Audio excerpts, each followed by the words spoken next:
আসছে, একটা হলো সিয়াম আর একটা হলো সম। দুটি শব্দের অর্থ একই, দুটি শব্দের অর্থ একই, সিয়াম এবং সম দুটির শব্দের অর্থ একই।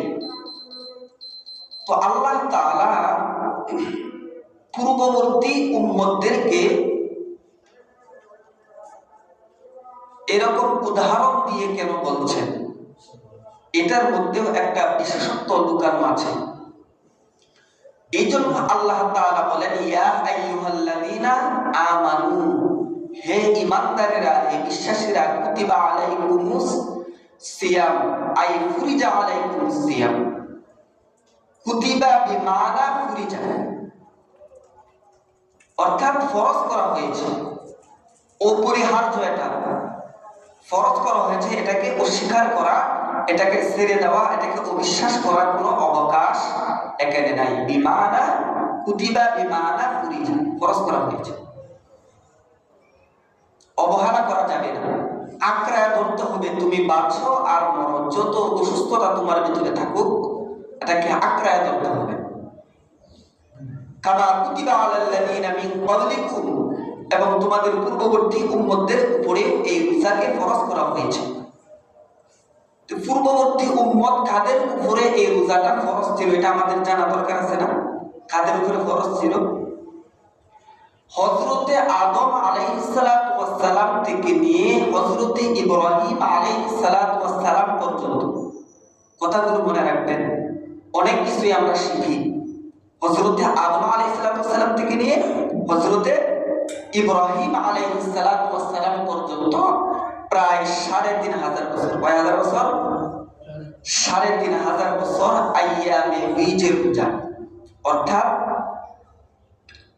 চন্দ্রী রাত যেটাকে বলা হয়, অর্থাৎ চাঁদের ১৩, ১৪ এবং ১৫, এই তিনটা রোজা তাদের উম্মতের উপরে কি ছিল? ফরজ ছিল। হযরতে আদম থেকে হযরতে ইব্রাহিম আলাইহিস সালাতু ওয়াস সালাম পর্যন্ত। এরপরে হযরতে ইব্রাহিম আলাইহিস সালাতু ওয়াস সালাম থেকে নিয়ে হযরতে মুসা আলাইহিস সালাতু ওয়াস সালাম পর্যন্ত প্রায় ১৩৫০ বছর, আনুমানিক প্রায় ১৩৫০ বছর জিলহজ মাসের ১ থেকে ১০ তারিখ পর্যন্ত, ১ থেকে ১০ তারিখ পর্যন্ত উপরে এই ১০টা রোজা ফরজ ছিল। কিরকম কোন কোন মুফাসসিরিনে কেরাম লিখেছেন যে জিলহজ মাসের শুধু ১ তারিখ, তবে অধিকাংশ উলামায়ে কেরাম, বিশেষ করে তাফসীরে কাবীরে আল্লামা ফখরুদ্দীন রাজি রাহমাতুল্লাহ আলাইহি লিখেন যে জিলহজ মাসের ১ থেকে ১০ তারিখ এই ১০টা রোজা হযরতে মুসা আলাইহিস সালাতু ওয়াস সালাম থেকে নিয়ে হযরতে ইব্রাহিম আলাইহিস সালাতু ওয়াস সালাম থেকে নিয়ে হযরতে মুসা আলাইহিস সালাতু ওয়াস সালামের উম্মতের উপরে ১০টা রোজা কি ছিল? ফরজ ছিল। এরপরে হযরতে মুসা আলাইহিস সালাতু ওয়াস সালাম থেকে নিয়ে আমাদের নবী অর্থাৎ ঈসা নবী পর্যন্ত, ঈসা নবীর উম্মত পর্যন্ত আল্লাহ পাক রব্বুল আলামিন প্রায় ২৩০০ বছর, কয় শত বছর?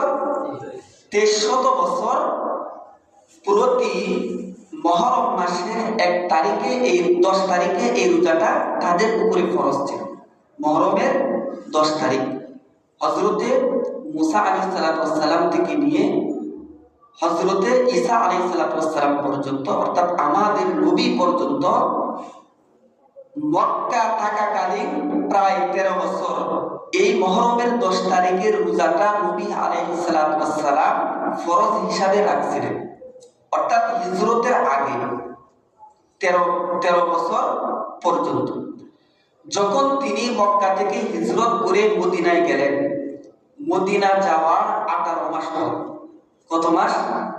১৮ মাস পর, মানে ১.৫ বছর পরে যখন এই আয়াত নাযিল হলো, ইয়া আইয়ুহাল্লাযীনা আমানু কুতিবা আলাইকুমুস সিয়াম কামা কুতিবা আলাল্লাযীনা মিন ক্বাবলিকুম লাআল্লাকুম তাত্তাকুন, এই আয়াত যখন নাযিল হলো, রাসূল সাল্লাল্লাহু আলাইহি ওয়াসাল্লাম বলেন, এখন থেকে মুহররমের ১০ তারিখ যে রোজাটা, এটা বাতিল, এটা ফুরজিয়াত বাতিল হয়ে গেল, তোমাদের উপরে আল্লাহ তাআলা নতুন করে রোজাকে ফরজ করে দিয়েছেন। বলেন সুবহানাল্লাহ।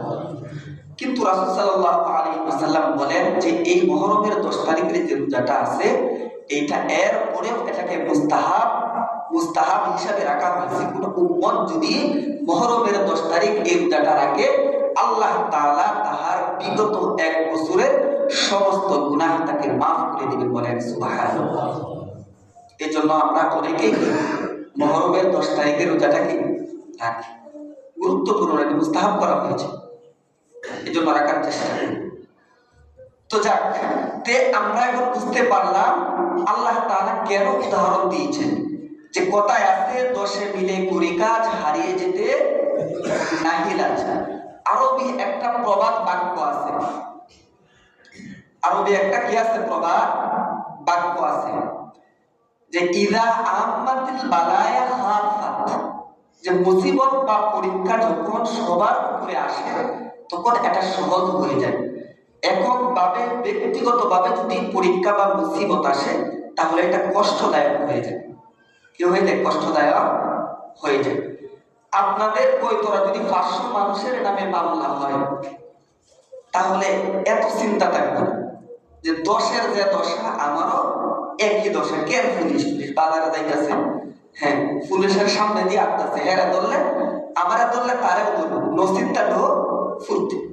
আর যদি এককভাবে শুধু আপনার উপরে মামলা হয় তাহলে আপনি কয়তরা ছেড়ে কুমিল্লা পার হয়ে ব্রাহ্মণবাড়িয়া গিয়া সেখানে আত্মীয়র বাড়িতে অবস্থান করবেন, কখন পুলিশে ধরে ফেলে, ঠিক না? তো এই জন্য ইদা আম্মাতিল বালায়া খাফাত, পরীক্ষা এবং মুসিবত যখন এককভাবে আসে এটা কষ্টদায়ক হয়ে যায়। যখন সকলের উপরে অর্পণ করা হয় তখন এটা সহজ হয়ে যায়। আল্লাহ তাআলা এই উপমা, এই জন্য মিন ক্বাবলিকুম লাআল্লাকুম তাত্তাকুন, এই জন্য এই উপমা দিয়েছেন। এটা তোমাদের উপরে এই জুলুম ছাপিয়ে দেওয়া হয় না, এটা তোমাদের পূর্ববর্তী উম্মতের উপরেও কি এই রোজাটা ফরজ ছিল, সুতরাং কষ্ট মনে করার কোনো কিছু নাই। এক্ষেত্রে আল্লাহ তাআলা এই উপমা দিয়েছেন। তাহলে এখন আমরা আসি, এই রোজাটা শুধু আমরা যে এখন শুধু আমরা রাখি বিষয়টা এমন নয়। ইহুদি খ্রিস্টানরাও কি রোজা রাখে, ইহুদিরাও কি রাখে, রোজা রাখে। ইহুদিরা রোজা রাখে এই 3 দিন, চাঁদের 3 দিন, 13, 14 এবং 15। তো তাদেরকে জিজ্ঞাসা করা হলো যে আপনারা কেন রোজা রাখেন? তো তারা বলে আল্লাহ তাআলা আমাদের উপরে অভিশাপ দিয়েছেন, আমাদেরকে অভিশপ্ত করেছেন। আমাদের পূর্বের উম্মতেরা, আমাদের পূর্বের বাপ-দাদারা তারা কি করছিল? বাছুর পূজা করছিল। এই জন্য আল্লাহ তাআলা আমাদেরকে অভিশপ্ত করেছেন, গায়রিল মাগদুবি আলাইহিম, আমাদেরকে অভিশপ্ত করেছেন। আল্লাহ তাআলার অভিশপ্ত থেকে বাঁচার জন্য আমরা কি রাখি? রোজা রাখি। খ্রিস্টানদেরকে জিজ্ঞাসা করা হবে আপনারা কেন রোজা রাখেন? তো তারা বলে আমরা রোজা রাখি এই জন্য হযরতে ঈসা আলাইহিস সালাম তথা যীশু খ্রিস্টকে আমরা আল্লাহর পুত্র বলে আখ্যায়িত করেছিলাম। এই জন্য আল্লাহ পাক রব্বুল আলামিন আমাদের উপরে রাগান্বিত হয়েছিলেন। আল্লাহর ক্রোধ ভাঙানোর জন্য আমরা কি রাখি? রোজা রাখি। হিন্দুদেরকে জিজ্ঞাসা করবেন তোমরা যে রোজা রাখো, কেন রোজা রাখো? আপনাদের কিন্তু হিন্দু না, আমাদের এদিকে আবার হিন্দু আছে। তো আমি একজনকে জিজ্ঞাসা করলাম যে ভাই আপনারা যে রোজা রাখেন এটা কারণটা কি, কেন? ও বলে হুজুর আমরা রোজা রাখি না, আমরা উপবাস থাকি। কি থাকি? উপবাস থাকি। এটাকে রোজা বলা হয় না, উপবাস বলা হয়। কাতি মাসের 30 তারিখ আমরা খাই, অগ্রহায়ণ মাসে আমরা ইফতার করি। কাতি মাসের শেষ তারিখে কি করে? খাই, এবং অগ্রহায়ণ মাসের 1 তারিখে আমরা ইফতার করি। এটা আমাদের উপবাস। কিন্তু এই যে আমরা এই উপবাসটা করি, আমরা ভাত, মাছ, গোশত, ডিম এগুলো খাই না, এই ফল ফ্রুট এগুলো খাইতে পারি। তো আমি তাকে জিজ্ঞাসা করলাম এই যে রোজাটা, এই উপবাসটা থাকেন, এটাতে লাভ কি? যে লাভ হচ্ছে যে আমাদের পণ্ডিতরা বলে এই রোজাটা রাখলে একাদশা থেকে, বিপদ মুসিবতের একাদশা থেকে বাঁচার জন্য এই রোজাটা আমরা কি করি? রাখি। বলেন না যে বিপদ মুসিবত মানুষের আসে, একটা বিপদ কাটতে না কাটতে আরেকটা মুসিবত। ছেলের অসুখ ভালো হয়েছে, আবার স্ত্রী অসুস্থ, স্ত্রী ভালো হয়েছে, জমিন সব পানি বাসায় দিতে গেছে, এটা মুসিবত না? এই যে মুসিবত আমাদের উপরে আসে, পণ্ডিতরা বলে যে এই আশ্বিন কাতি মাসে এবং অগ্রহায়ণ মাসে এই রোজাটা রাখলে আমাদেরকে মুসিবত থেকে আমাদের ভগবান আমাদেরকে উদ্ধার করবে, মুসিবত কাটবে। এই জন্য আমরা কি করি? উপবাস করি। কিন্তু আল্লাহ রব্বুল আলামিন বলেন, ইয়া আইয়ুহাল্লাযীনা আমানু, হে ঈমানদারেরা, কুতিবা আলাইকুমুস সিয়ামু কামা কুতিবা আলাল্লাযীনা মিন ক্বাবলিকুম লাআল্লাকুম তাত্তাকুন। অন্য অন্য বিধর্মীরা, অন্য অন্য ধর্ম অবলম্বীরা তারা রোজা রাখে। আমি আল্লাহ তাআলার ক্রোধ ভাঙানোর জন্য অন্য অন্য বিধর্মীরা, অন্য অন্য ধর্ম অবলম্বীরা রোজা রাখে। আমি আল্লাহ রব্বুল আলামিনের অভিশপ্ততাকে বাঁচার জন্য, তারা রোজাটাকে মুসিবত থেকে বাঁচার জন্য। কিন্তু উম্মতে মুহাম্মাদীকে আমি আল্লাহ রব্বুল আলামিন তাদের উপরে রোজা ফরজ করেছি লাআল্লাকুম তাত্তাকুন, যেন তোমরা তাকওয়াওয়ালা হয়ে যাও, তাকওয়া ধন অর্জন করতে পারো, যেন তোমরা কি হয়ে যাও? তাকওয়াওয়ালা হয়ে যাও। এই জন্য আল্লাহ তাআলা এই রোজাকে ফরজ করেছেন। এই তাকওয়াটা কি? তা আমরা তো এই তাকওয়ার ব্যাখ্যা সাধারণত জানি। তাকওয়া মানে আল্লাহর ভয়। তাকওয়া মানে কি? আল্লাহর ভয় বা পরহেজগারি। যার ভিতরে পরহেজগারি আছে সে তাকওয়াওয়ালা। কিন্তু এই আয়াতের তাফসিরে এই তাকওয়া মানে আল্লাহর ভয় নয় শুধু। এই তাফসিরের ব্যাখ্যার মধ্যে মুফাসসিরিনে কেরাম লেখেন যে তাকওয়া হলো ক্ষুধার্ত আত্মাকে খাবার দেওয়ার নাম হলো তাকওয়া। ক্ষুধার্ত আত্মাকে খাবার দেওয়ার নাম হলো কি? তাকওয়া। আত্মা আবার কেমন ক্ষুধার্ত হয়? এই জিনিসটা বোঝার আগে আমাদের ছোট্ট একটা ভূমিকা বুঝতে হবে। আমি খুবই সংক্ষেপে বলব যে মানুষ, দুইটা জিনিসের নাম হচ্ছে মানুষ। কয়টা জিনিসের নাম? দুইটা জিনিসের নাম হচ্ছে মানুষ। একটা হলো আত্মা আর একটা হলো বডি। এই দুইটা জিনিসের নাম হচ্ছে কি? মানুষ। এই বডির ভিতরে আত্মা নাই, তাহলে এটা নাম হয়ে যায় কি? লাশ। লাশাইয়া ফিহি। লাশ মানে কিছুই নাই, এটা কিছুই না। লাশাইয়া ফিহি, এটা লাশ মানে কিছুই নাই। বডির ভিতরে, দেহের ভিতরে আত্মা না থাকলে এটার মূল্য নাই। এই দুইটা জিনিসের সমন্বয় হচ্ছে মানুষ, আত্মা এবং বডি। তো এই বডিকে আল্লাহ পাক রব্বুল আলামিন চারটা জিনিস দিয়ে বানাইছেন। কয়টা জিনিস? চারটা। আগুন, পানি, মাটি, বাতাস। এই চারটা জিনিস দিয়ে, চারটা আইটেম দিয়ে, চারটা ধাতু দিয়ে আল্লাহ তাআলা মানুষের বডিটাকে কি করছেন? বানাইছেন।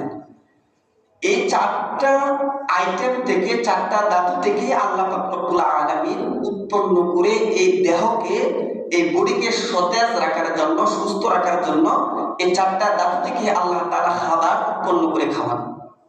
যেমন আগুন দিয়ে আমরা ভাত রান্না করে খাই, পানি আমরা ডাইরেক্ট পান করি, অক্সিজেন বাতাস এটা আমরা ডাইরেক্টলি নেই। মাটি দিয়া, মাটি থেকে আমাদের খাবারগুলো আল্লাহ তাআলা কি করেন? উৎপন্ন করেন।